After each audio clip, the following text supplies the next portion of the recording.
Now, the rest of the story. Henri Latour was to France what Sherlock Holmes had been to England, only Henri Latour was real, a real-life detective who seemed always to get his man. So hailed was he that Latour, even while he lived, was a legend. And if the legend has been enhanced, embellished in the years since his death, no amount of truth-stretching could be more remarkable than the hard, cold facts surrounding his last case. Master sleuth Henri Latour was called to the scene of the crime. A suspect had already been taken into custody, but instinctively, Super Sleuth Latour said no, the authorities had arrested the wrong man.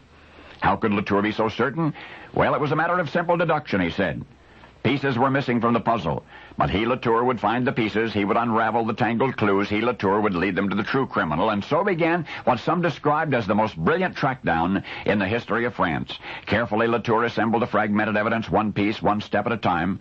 It was a dreadful crime which he was investigating. Somewhere in the darkened pathways of a complex maze, a particularly heinous criminal waited. An elderly couple had been robbed, brutally murdered. Citizens from behind their locked doors cheered quietly to hear that Latour was on the case, and Latour was closing in. One day he would find the trace of blood on a scarf. The next day a chip of knife steel extracted from human bone, and the days became weeks until enough evidence was accumulated to clear the suspect who was in custody. Oh, the proof was positive, declared Detective Latour. The man the police had apprehended must now be set free. Shouldn't he be held a while longer, the authorities asked, just in case? No, Latour said this was fact. An innocent man had been charged, and no innocent man should be forced to pay for the crimes of the guilty, and that was that. The search continued. More evidence was gathered, one piece, one painfully slow step at a time. Perhaps now it was a torn patch of tweed or a smudge on a railing, but Latour was closing in, and one day the search ended. The puzzle pieces had fallen into place, and at the end of a long road, along an arduous journey, Latour found the guilty man. The trial was a very brief one. The case was that ironclad.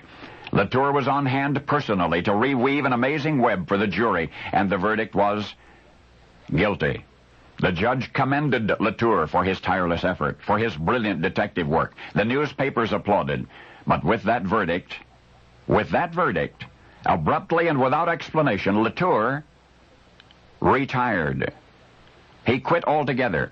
He went into seclusion. Everybody agreed the last trackdown had been his greatest triumph, and yet the Sherlock Holmes of Paris lived out the final 25 years of his life as a hermit, as a recluse, in a lonely little cottage in a remote French village.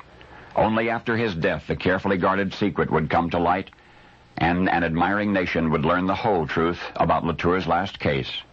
For you see, the innocent stranger whom Latour had set free was, alas, just that, an innocent stranger.